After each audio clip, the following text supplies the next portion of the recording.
It's the Morning Star Drive 117.8. You soaring up with sky, now's the time, don't delay. I'm sitting in my ride and it's time to fly. So let's realign, just listen and fill your mind. Hey guys, how is it going? And welcome to the Morning Star Drive on 117.8.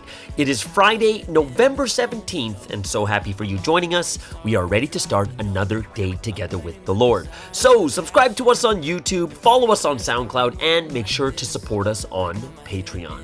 So today we have an exciting podcast for you. We have Until the End with Daniel Baker, the Wednesday Message Word Study, and of course commentaries, updates, and news on what is happening around the world in this history today. Whew. All right, everyone, how are you doing? Yes, it is Friday, the last day of the week. Super happy. The weekend is already here. I'm excited because I have a volleyball tournament coming up on Saturday. And yeah, it's been a very, very busy week. I was in Seoul. I just got back today. I just got back on Thursday morning. And it's been so busy that I'm recording this and it's 12:43 a.m. Yeah, it's late right now. It's so late, and I had volleyball practice. I went to eat with the guys. Before that, I was meeting someone else, and before that, I was meeting someone else. Then I was, and then I was like, I had just so many. I was just busy.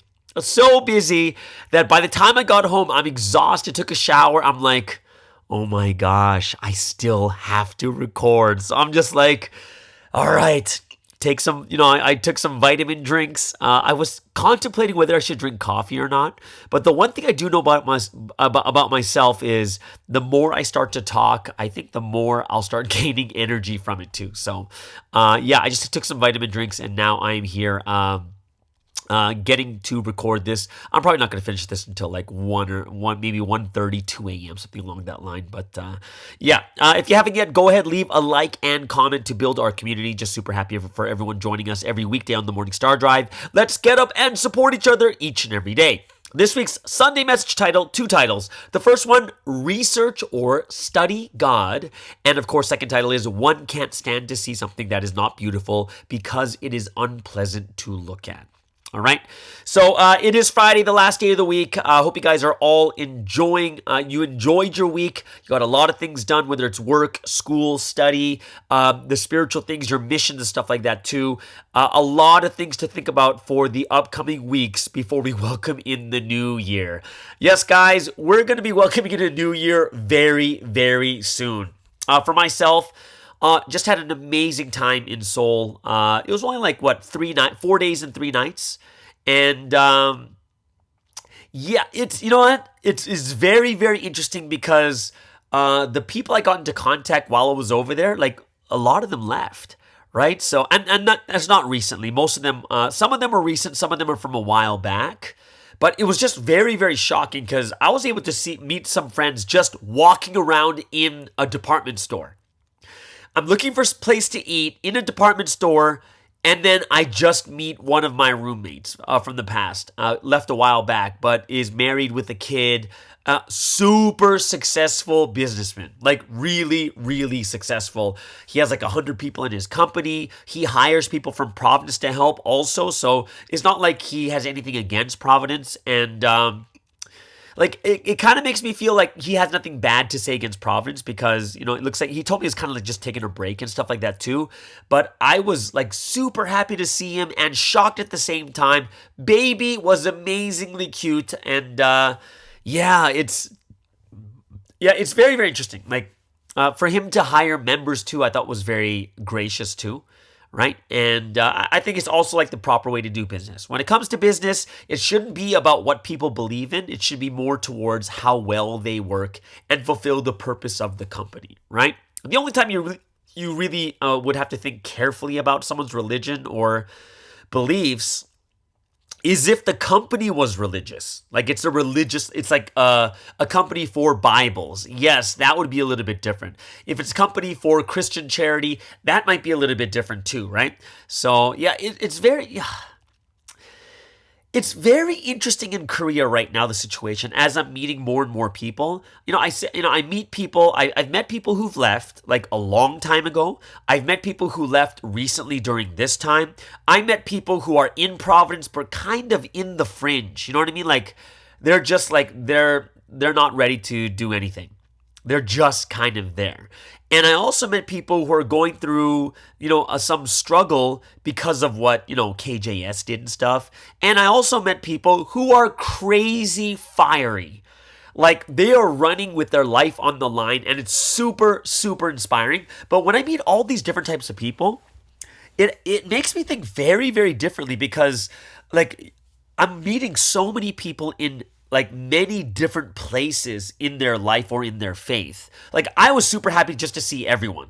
I was just happy to see everyone because, with these friends, I've had memories with them before. We were very close before and stuff like that too. I haven't been to Korea. There's a pandemic. It's been 4 years and stuff like that. But just to see each person's different situation was quite interesting. Like, there's some people who are very, they're in province and stuff, but I don't know what it is. Like, they're like, oh, what would be the right word? Not fringe. Like, they don't, like, they're just there, like, I guess complaining, or they don't like the way Providence is right now and stuff like that. Like, but they're in Providence, and they want to make big changes and stuff like that too. But yeah, it's very interesting because everyone understands something different about the situation we're in right now, and everyone always is asking me the same thing, like, are you still there? How's it going? What happened? Stuff like that too. And even when I talk to these people, like, the people who have left, everyone has a reason to leave. Right? There's always some type of reason. And a lot of them, it wasn't because of sunscreen. Right? It's usually because, of other people or things that were happening in their life and stuff like that too. So it kind of made me think about what Jesus said, in the parable of the sower in Matthew chapter 13.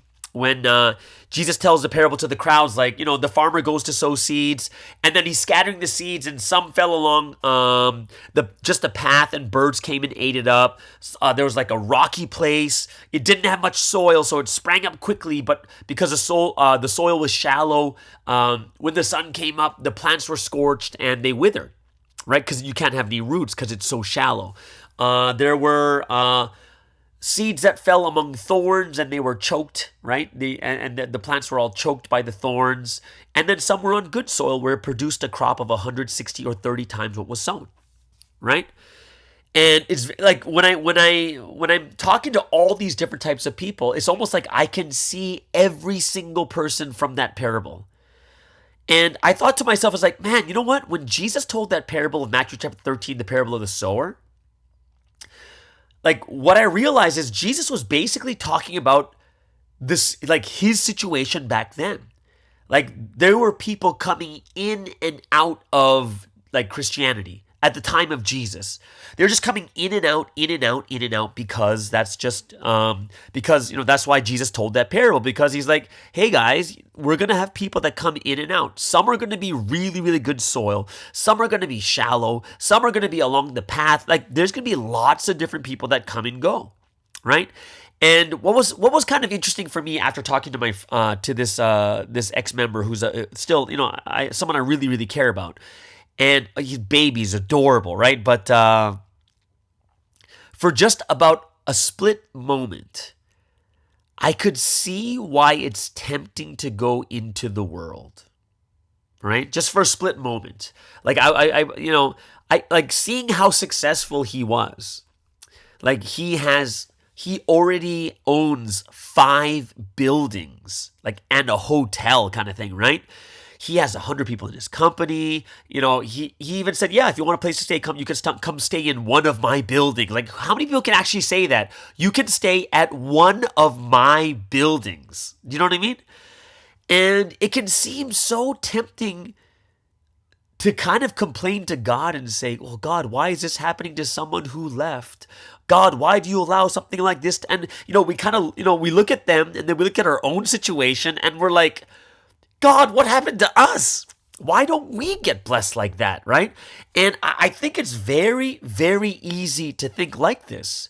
And, and sometimes, we can be caught up in that emotion of seeing someone not struggling and we're struggling. You know what I mean? Like the thoughts of going through this terrible 2023, all the things that are happening, going on, where, like everyone who heard what I talked about AJ yesterday, they're like, what? I can't believe that. That's so crazy. And then you see someone who left Providence is not struggling over these things.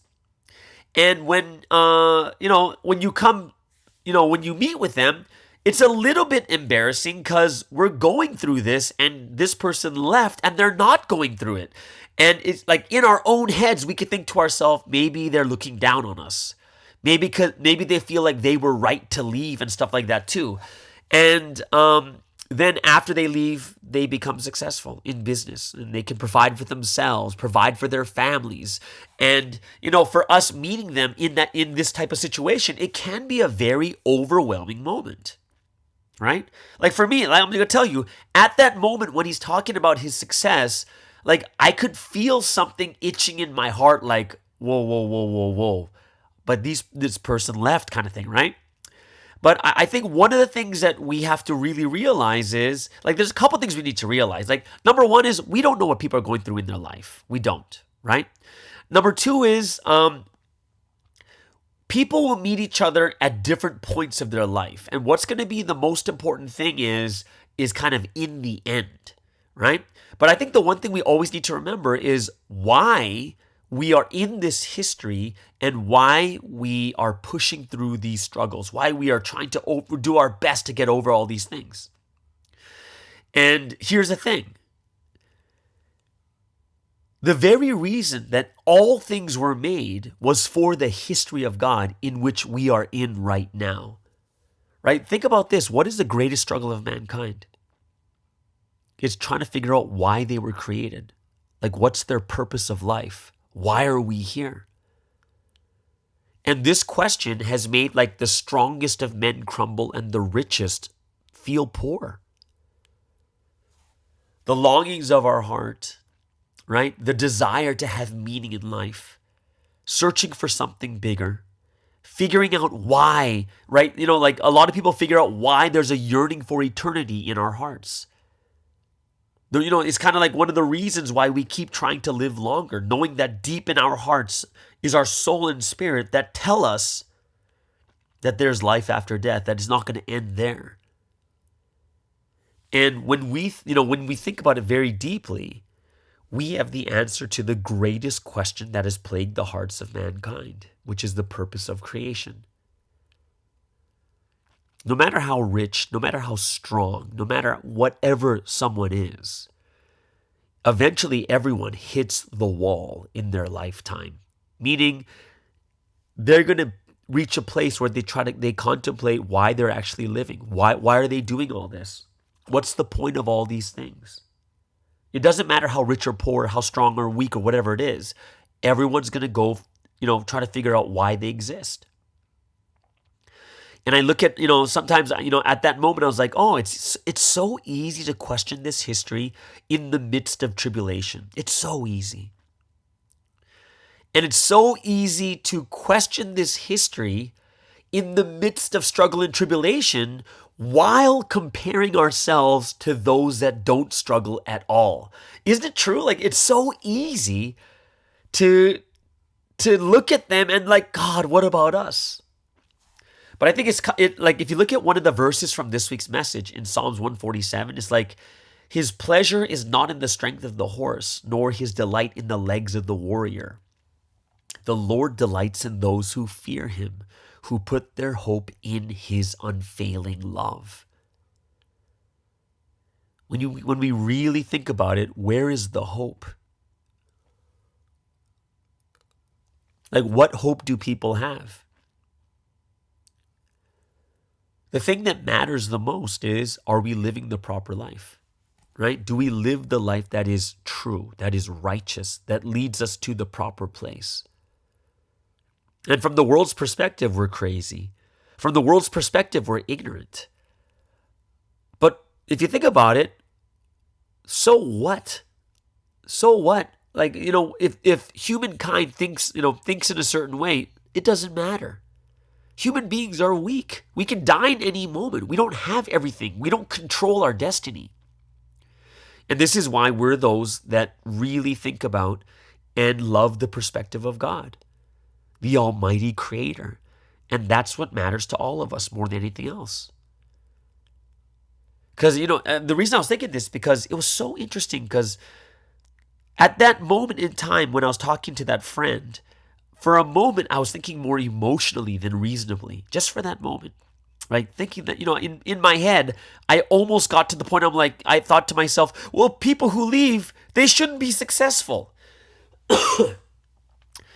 And I almost got caught in that trap. Because, anyone can be successful. In the physical world, whoever works hard will be successful. Right? Whoever's good at business will be successful, because that's the physical realm. But in reality, it doesn't matter. Because this life on earth is so temporary. Which means everything that we gain on this earth eventually just becomes meaningless.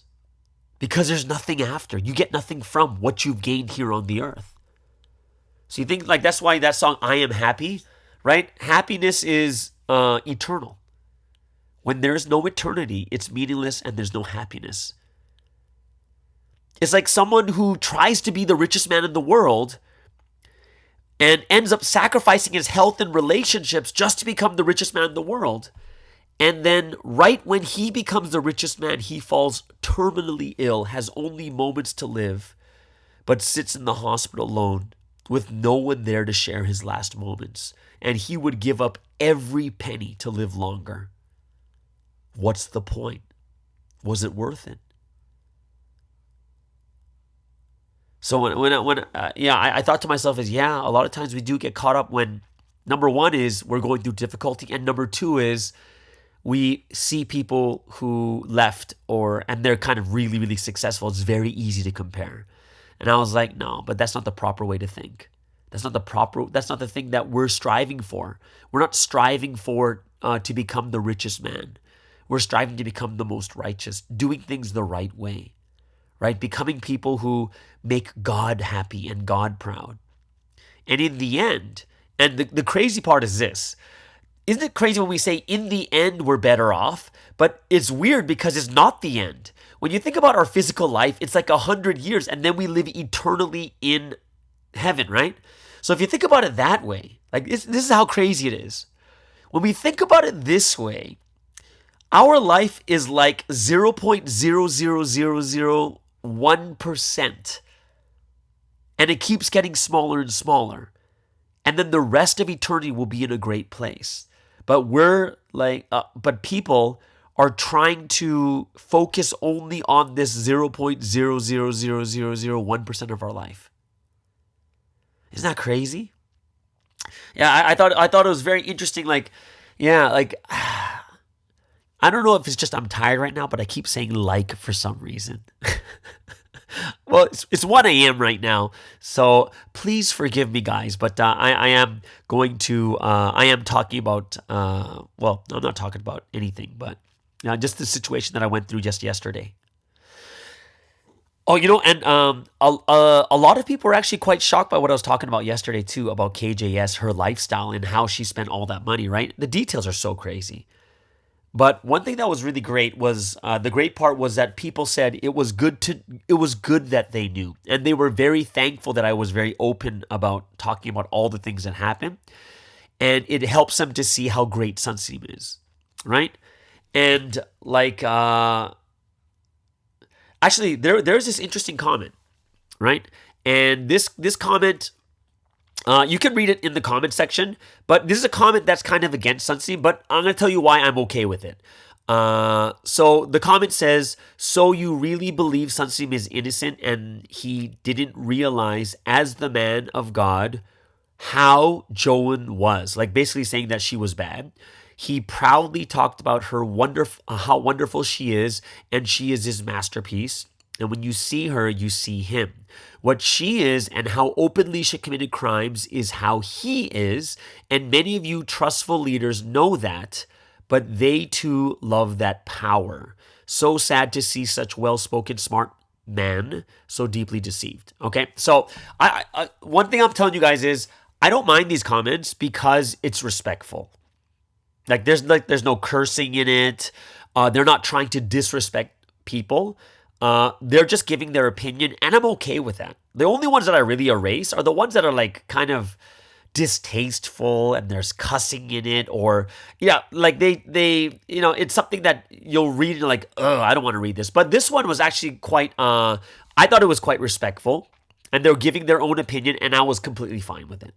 Right? So there's a couple points here. Like, one of the big points they're making here is that how come Sunseem didn't realize as the man of God who Joan was, right? So one thing that we've learned in this history from Sunseem too is Sunseem is not God. So just because you're the man of God doesn't mean you read everyone's minds. We all know that too. And Sunseem even says God only tells him what he needs to know, right? And that's a good question is, hey, as the man of God, how come he didn't know who Joan was, kind of thing, right? Like who she really is. But interestingly enough, I could say the exact same thing about Jesus is like, why would you even choose Judas Iscariot from the beginning? Right? Why would you even choose Judas Iscariot as the man of God? Shouldn't you know that Judas Iscariot's going to do that to you? Do you know what I mean? So I could say the exact same thing about Jesus. But here's one thing that you guys do need to know is Sunseem has already been checking on the situation for over a year. Right? He's already been checking on it for over a year, and there's been people who were on the inside who were reporting to him secretly. He already knew what was going on. But then someone would say but then Sunseem, like, this is what the comment says, he proudly talked about her, how wonderful she is, and she is his masterpiece. And here's the interesting part about this too is we also know what type of a person Sunseem is also. Sunseem is someone who never trashes people in front of anyone, and he is treating people so well because he's always giving them a chance. That's Sunseem's character. Even at the time, in 1999, when there was Sunseem's other second in command who did this, right? There was a Sunseem other second in command who betrayed him and was the one that was working with the TV companies. And Sunseem never talked about anything about him for over a year and a half. And people were saying the same thing. How come you didn't know? How come you didn't know? How come you didn't know? And the one thing people fail to realize is you can't just throw people. Like Sunseem said, you want me to throw someone away? I've known this person for like 20 years. I love this person. I want to save them. I was giving them a chance. And that's why Sunseem always, whenever they came in, he gave them money. He gave them the things that they needed because he loved them. I think that's one part we always kind of forget. Like we think to ourselves, like, oh, just throw her away. Look at all the bad things she's doing. But you got to think about it from Sunseem's perspective. They ran together. They were there for decades. It's not easy to throw away someone you love. It's like throwing away your own child. How hard is that? How many chances would you give your child? And honestly, does he really have to open up everything so everyone knows exactly what's, like how bad she is? And the answer is no, because he wants her to stay. If he like kind of just shows her dirty laundry out to everyone, it's embarrassing, and she'll never have a chance to come back. So like when we look at this, Sunseem talks about this all the time. And Sunseem even says to people, "What, do you think I didn't know? Really? You think I didn't know?" But I've already heard that it's been over a year that people have been reporting, been checking on her, reporting all the different things that were going on. But we got to remember, this is someone he truly, deeply loves, right? And then the next point on this comment, which I thought was probably oversimplified. That's what I wrote in the comment section. I'm not sure if you guys would agree with me. I think it's oversimplified to say that because KJS turned out like this, that means that Sunseem's guilty. And that would be very, very illogical. Like, it could be true, but you couldn't use it 100%. Like, you couldn't go to court and say that, hey, this mother is a murderer, And then the judge will say, well, what is your proof? Well, look at her kid. Her kid's very bad, so it must mean she's guilty. That wouldn't make any sense, because there are many good parents who have bad children. There are many bad parents who have good children, right? Like, you couldn't just say that just because someone raised someone else, and if they turned out bad, it means that the original person is bad. That would only work out for something that was like machinery, where there's no free will. If there's no free will and no human responsibility, then I would say that, yeah, then that person is bad, because if human beings didn't have free will and human responsibility, then I would definitely say, okay, that person's bad, because he creates something bad, because it's something that's very static, right? But when we see humankind, like my point here would be, God created Satan. Well, he created Lucille, the archangel, but then even the archangel turned bad. You know what I mean? So even if the archangel can turn bad, even though they were created as good in the heavens, right? What's one of the things that we learned when it came to the rapture? Sometimes like, yeah, rapture, oh, so powerful. Like, when you reach those certain levels, it's great. And sometimes like, oh yeah, but people can lose their rapture. They can still lose their rapture. If people stop growing, if people stop doing their responsibility, you can lose your rapture, right? So, and that last point, I think that would be very disingenuous, I would say, is in this comment, it says, many of you trustful leaders know that. Like, basically saying, know that son seems guilty, but they too love that power, right? And I would say that would be a gross exaggeration. Like, put it this way. When this person is writing in the comments, it's a very blanket statement, like, many of you. What does it mean, many? Many. Like, if you were to name me the people that know, how many people could you say that know? And what does it mean by many? Because let's just say there's like 300 churches in the world. Would many be like 5? Would you consider that? Many would be like 10. What would many be, right? Because, many is different when there's 1 million people compared to when there's 20 people, right? So if you're going to say many of you leaders just love power, I think that would be something where you're assuming that you know people's hearts. And, for me, I was a leader of the church. I was a leader of New York. I have zero idea. Know that son is guilty for what? All I know is the past rumors and the past court trials and the past attempts by KDH, but all of them have been disproven. Even though people who are trying to slander bring those back up like it's true, but they've been disproven. So it's very, very interesting just to bring a blanket statement like, many of you leaders all know, but you just love power. Well, if I really loved power, why would I step down? You know what I mean? Like, why would I step down from my mission? When it came down to many of us leaders knowing, why is it there was 0 head leaders like from America and Canada? 0 head leaders were like sitting there knowing. Like, I don't know how you would prove that someone would know. And then because of that, they love power. And yet most of the head leaders step down. Yeah, I would say that would be the reasoning that son seems guilty is because Joan is like that. I would say that's oversimplification, in my opinion, my humble opinion. And I think it's, I think it's a little bit disrespectful to say that many leaders actually know that son seems guilty and all they want is power. That is something that for me would be disrespectful. And I would love to see you like bring names and just say, no, I talked to this person, and they all know. They all know. Or is it hearsay where someone who thinks that someone seems guilty says, oh, and this leader said this, and this leader said this, and this leader said this, they all agree? Is that where it comes from? I'm not sure. But the vast majority, so let me give you an example of how the vast majority is actually not believing. Okay? So let me give you an example.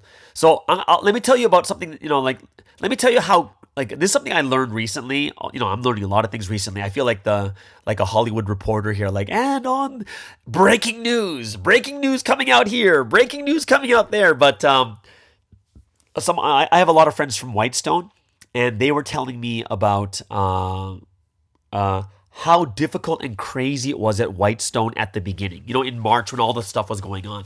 And it was actually happening even before March, even in February. So what am I talking about?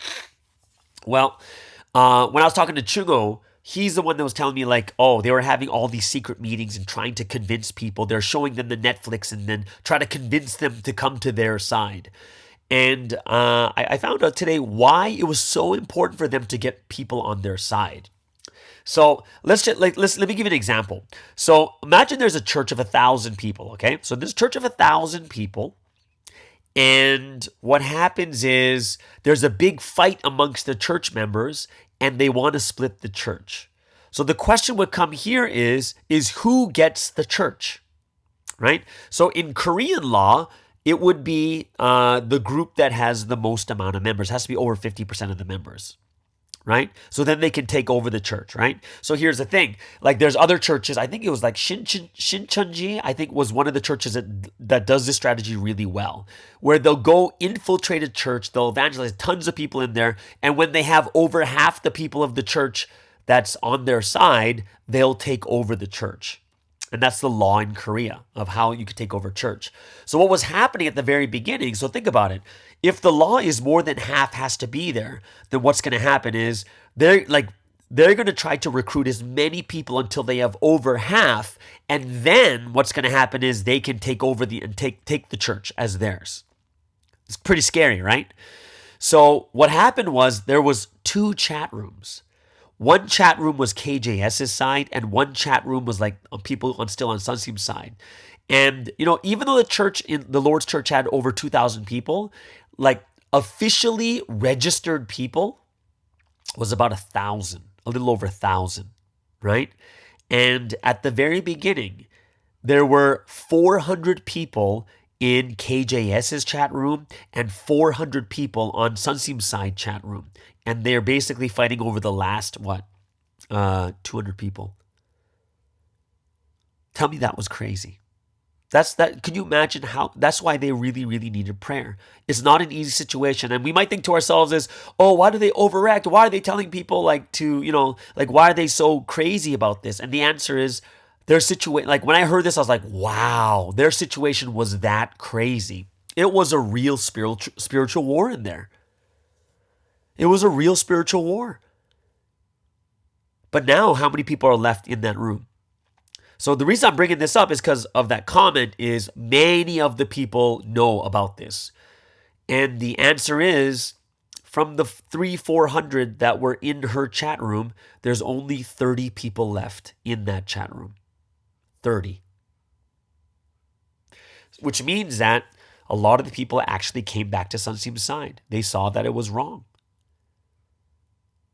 Right? So my point is, to say that many of us already know, I think that, for me, that's a bit disrespectful. And to say that we just want power, I don't think that's the case with the head leaders as being a head leader. Why? Because we don't really have that much power. We don't even make any money. We're not even financially given it. Is that really power? Because with power comes money. With power comes a lot of different things. But guess what? Head leaders don't have either of those things. So I don't think head leaders or the leaders really want power and keep power because there isn't much to begin with. If you've ever been a head leader, or if you have a head leader, think about it. How many times have you complained about your head leader? And honestly, you could probably say maybe 2 to 3 times a year, right? Maybe 3, 4. However, times that by the amount of people in your church, and that's how many times the head leader is receiving complaints. Why do people not want to be head leaders anymore after? Because it's hard. There's no power involved with head leading. And if there is, it's very little. Because we can get replaced. How many times do head leaders get replaced? All the time. So head leaders don't have power. And if you want power, don't go the head leading route, because you're not going to have that power. And then we might say, oh, but what about headquarters and IMD? That's like what? 3 people in headquarters plus another 3 in IMD? That's not a lot of people. So for me, I would say it would, for myself, and this is my humble opinion, is it's a very weak argument, for my humble opinion, right? So when I look at this, I'm not looking at this I'm not angry about this or anything else like this. It's for me is I'm very lawyer-like in my mind, and that's why when I read something, I'll break the points down. It's like, well, is that really the case, right? Is that is there proof for that? Like, to know that Sunseam is guilty, you would either have to literally see it yourself, or there would be some type of evidence, right? And that's barring taking the faith part out. And so far, 0 people have given any substantial evidence. 0. And the only evidence you actually have is a manufactured audio file. It's manufactured. It's already went through forensics.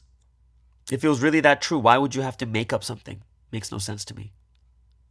Right? So it's something like I said, I appreciate it. And of course, this person, I would say they're very brave for writing that down, because obviously on MSD, like the vast majority are on Sunseam's side, like the vast majority. So to write that, I would say it took a lot of courage to do it too, because you're going to be a very small minority. But on top of that, whoever wrote it wasn't disrespectful, like the way they wrote. They weren't cursing, they weren't making fun of people, stuff like that too. And it was purely an opinion, and that's why I have no problems with this type of comment. I just don't. Right? And I hope that you guys will treat them respectfully too. And you guys can respond how you'd like to their comments too. Just be respectful. And, you can say, talk about your opinion. But that's just kind of what I feel and what I think from what this comment said. Someone was asking me about why I didn't believe the rumors right away. And, but of course, and why am I very, very cautious about rumors? Let me tell you why. Okay. So remember when the rumors about KJS and having opposite sex and all these, her boyfriend was like L Jung or whatever it is, right? Do you know why I never believed in those rumors? So let me tell you this very interesting story. Long time ago, like we're talking 2005. 2005 is when KJS just became an apostle and she started touring in Korea. And it was me, some other male face stars, some other female face stars too. We were the ones following her around and supporting her way back in 2004, 2005. Now, I was following her around, and guess what rumors were going around? It was that I was KJS's boyfriend. That was the rumor in 2005, that she had opposite sex problem with me. And when I heard this, I was so shocked, right? I felt the injustice of having a false rumor about me. And so think about it. I felt the injustice of a false rumor. So when I hear the rumors about KJS recently over this year about having a boyfriend, since I went through that already, I just can't believe what others were saying. I just couldn't, because I went through the injustice of it. Like, obviously later when we know it's true, then we know it's true. But I'm thankful that we all waited. We waited until it was confirmed. And that's why I could talk about it now. So, you know what? The one thing that's kind of shocking to me is that rumors, is that rumors, they don't start from people outside of Providence. They start from people inside. Isn't that quite shocking, guys? That is, for me, very, very shocking that the rumors start from the inside and not the outside. Like, I don't know how many times Sunsim has said, watch what you say. Don't just say things, blatantly when you don't know it's true. Make sure it's verified, right? And if you think about it, if we don't wait for rumors to be verified, what happens? Then we become people who are spreading that rumor around too. We're part of the problem, right? So I was thinking about that a lot, and it's something that came into my mind also. By the way, guys, I just want to let you guys know that from yesterday's rant, or I wasn't upset or angry. Like, I was venting yesterday. You know what? Like what a normal guy does every once in a while. After I'm holding so much in, and then I just let it out. And after I let it out, I'm done. Like I'm not really feeling anything after that, right? So it's pretty interesting just to see how things, it's how things are developing and how things are happening. It's very, very interesting right now. Like I said, what I'm talking about today and what I talked about yesterday, it's very interesting. Like, wow, I didn't know that this was, I didn't know that was a law, that if you have over half the church, you can take over the entire church. Like, these are pretty shocking things, but it helps us to understand what was happening in Korea. And we will never understand how bad it was at Whitestone, because that's bad. You know what I mean? Like, KJS calling in people to meetings and just talking to them and trying to convince them to come to her side. Like, that's pretty crazy. But I am so grateful and thankful that the 300-400 people that were in her chat room have all 90% have left, and she's stuck with 30 now. She only has 30 left, right? So that's like less than 10%. So I am grateful and thankful for the people that came to their senses. And I am going to say is I understand why they went to her side, because she was someone who was trustable, right? She was. No one knew what she was doing behind the scenes, right? And that's why it's something that we do have to, we have to be very sensitive to these people, because they're not doing it with like malice in their hearts. They did it because they thought it was really the right thing. Right? And for them to come back after they realize, it shows a lot more that they realized it was really, really bad on that side, right? There was a lot of lies, and there's a lot of things that weren't true, right? And there's a lot of things that shouldn't have happened, right? So that's why I am very, very grateful and thankful for those people to come to their senses, and then they, after coming to their senses, they can come back, right? So there are some people who came back to Whitestone even recently, right? They came back from KJS's side, came back to Sunsim's side, and they repented, and they just said, we were wrong to go over there and stuff too. And that's why, it's quite interesting to see what's happening. I actually went really long today again, because there's just a lot of stuff to report on. There's so much more stuff, guys, that I can talk about. And it's just a matter of me finding the right topic or the right day to do it. But on this Friday, very, very grateful and happy. I think, this week we actually had the Wednesday message, and it was done by head leaders. So it was basically just a review of the Sunday message. So I think the next section, because this section, we're getting a lot of reports and a lot of things that we need to a lot of reports of what has been happening, like in Korea and stuff like that too. And I'm just very thankful I'm here so I can hear the news about it. But I think I'll go straight into until the end after this. On top of it, it's like 1:30 a.m. right now, but I have gained a lot of energy talking about this. All right, so that means we'll move into the first break of the day.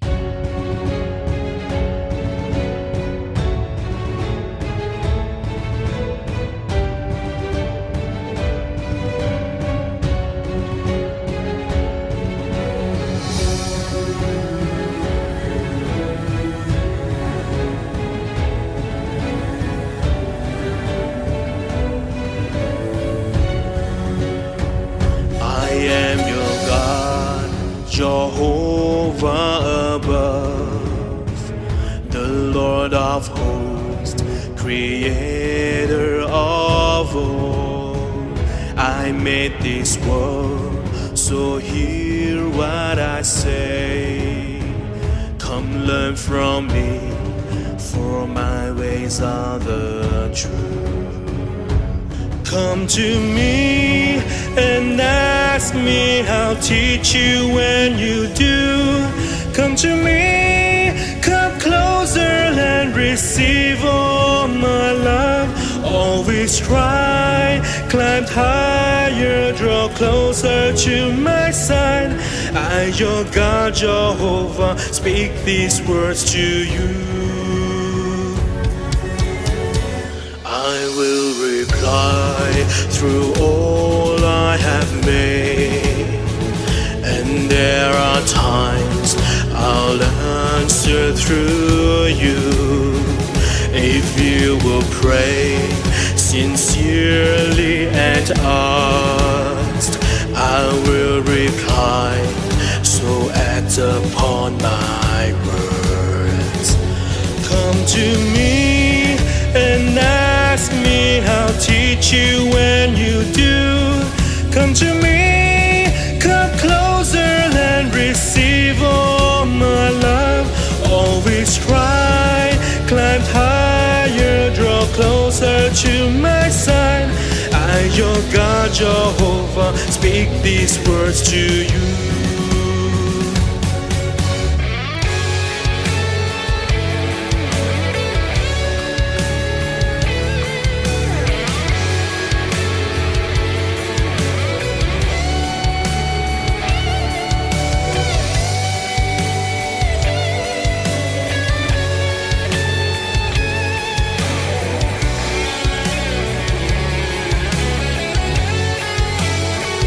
Come and learn from me, for I'll raise you well. Act on my words and gain what you should gain. Use what you gain, enjoy what I have given you. Now shine bright, glorify my name. Shine for me. I'll teach you when you do.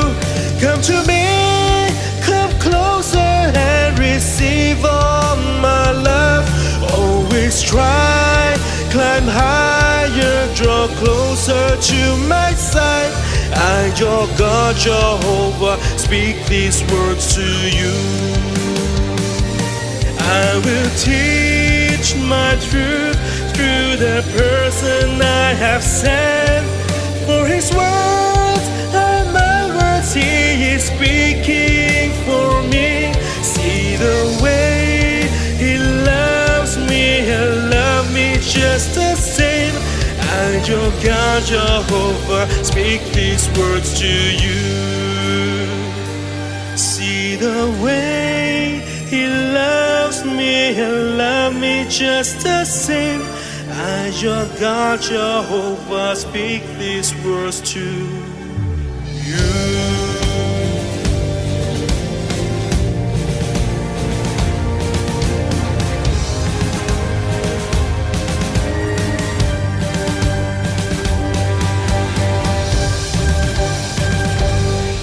All right, so let's get into today's final segment. It will be skipping the Wednesday message word study.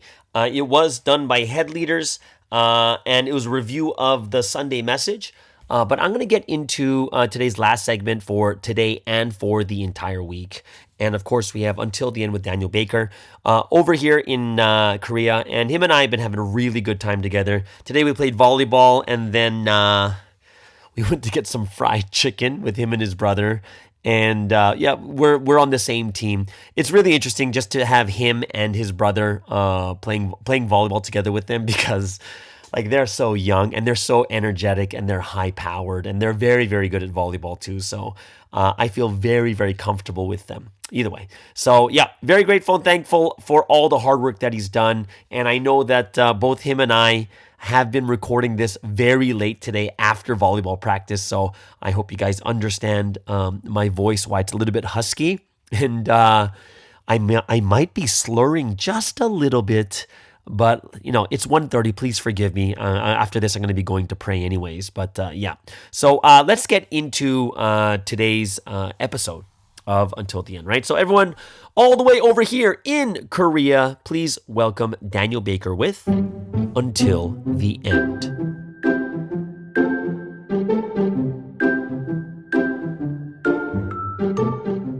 Hello, everyone. Welcome back to the Do It Until the End podcast. Now, I hope everyone is having an amazing week with the Trinity. And to be perfectly honest, I'm getting a little nervous. I'm not nervous, but the volleyball tournament's happening soon. And you know who we have on our team? I have my brother, who's like 6'2". I have myself, who's on the left side. And we have Pastor Sky in the middle. So it's pretty fun because we have our overall blockers like, I think maybe the average is like 6.5 feet. 6.5 feet. That's like how tall everyone is on average. So it's going to be a lot of fun to see how much, Providence volleyball has grew. It's been a very difficult couple years for volleyball, at least in Providence, because, COVID really restricted a lot of people from playing volleyball and enjoying volleyball. It's pretty funny because like the first time I learned volleyball was before COVID, and then I wasn't able to play volleyball during COVID, and then after from 1 year ago, I've been playing really, really diligently and been trying to learn whatever I need to.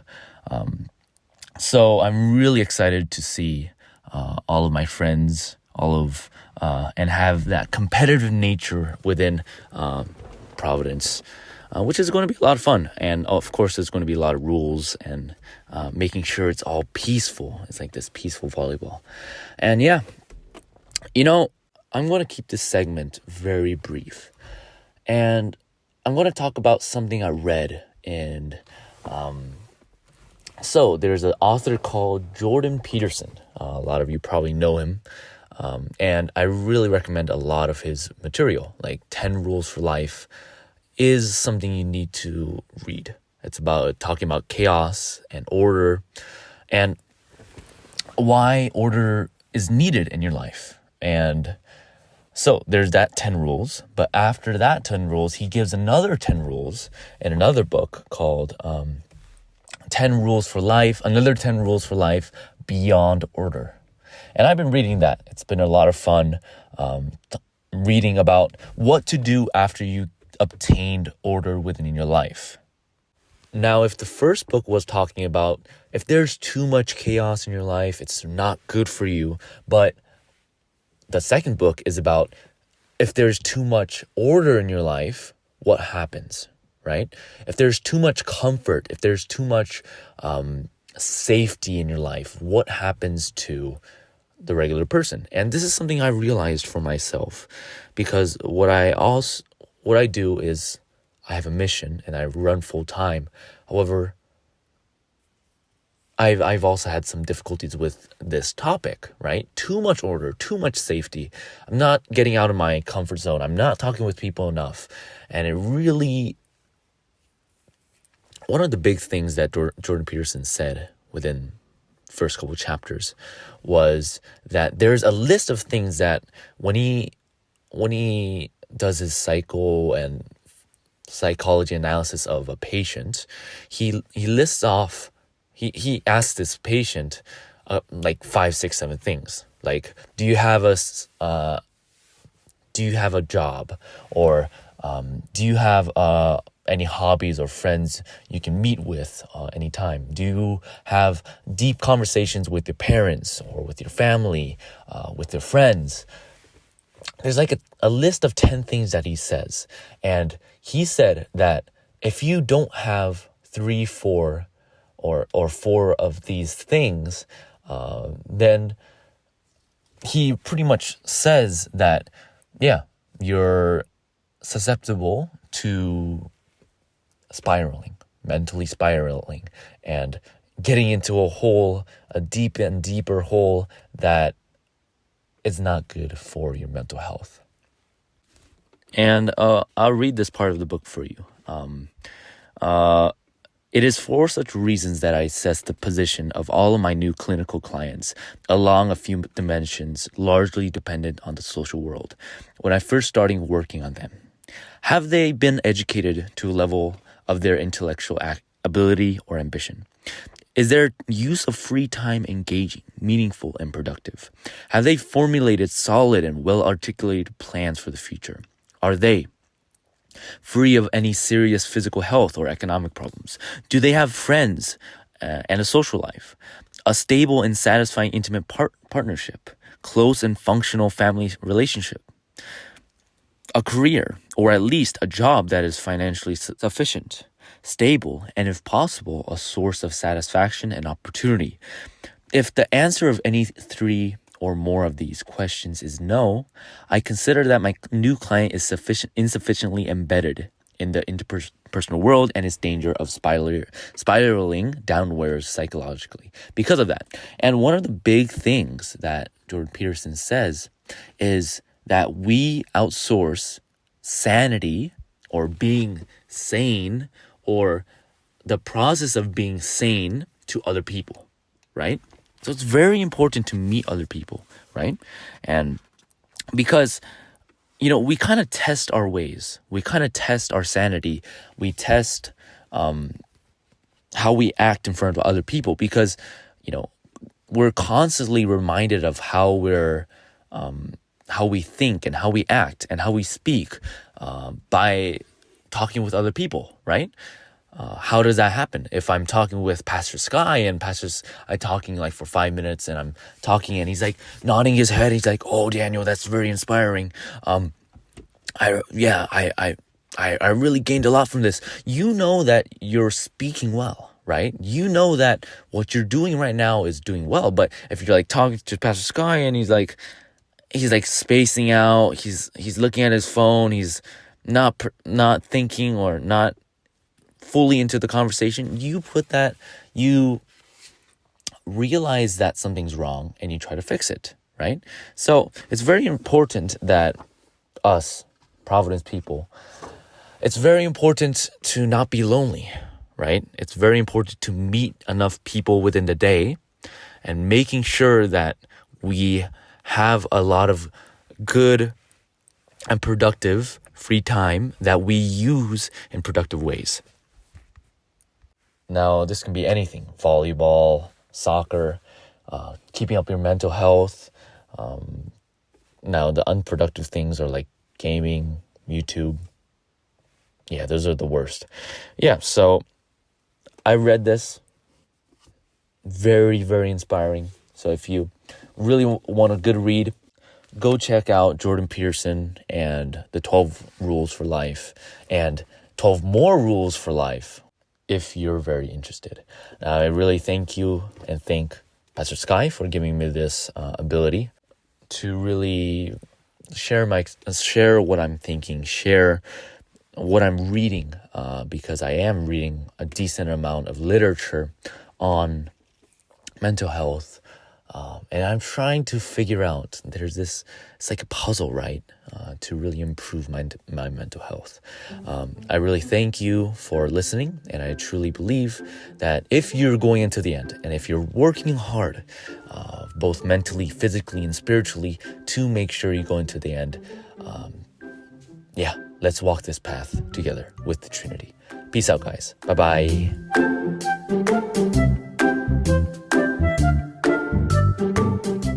And thank you so much, Daniel, for another wonderful episode of Until the End. And yes, very, very excited to play with him and his brother.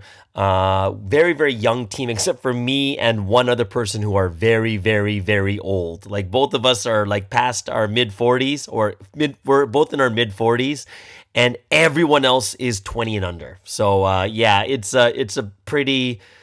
I think me and the other brother who are mid-40s, we completely changed the average age of the group to like 30 something or something along that line. But very grateful and thankful for all his efforts and the work that he's done for Until the End. Hope you guys really, really enjoyed today's and this week's podcast. If you have any questions, comments, anything you want to add or things you want me to talk about, go ahead, leave them in the comments or you can DM me too. All right, everyone, have a wonderful and awesome weekend.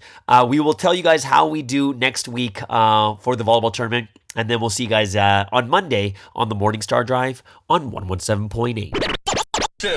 It's the Morning Star Drive 117.8. You soaring up with sky, now's the time, don't delay. I'm sitting in my ride and it's time to fly. So let's realign, just listen and feel your mind. I'm burning with desire and the passion. Nobody can stop me when I'm like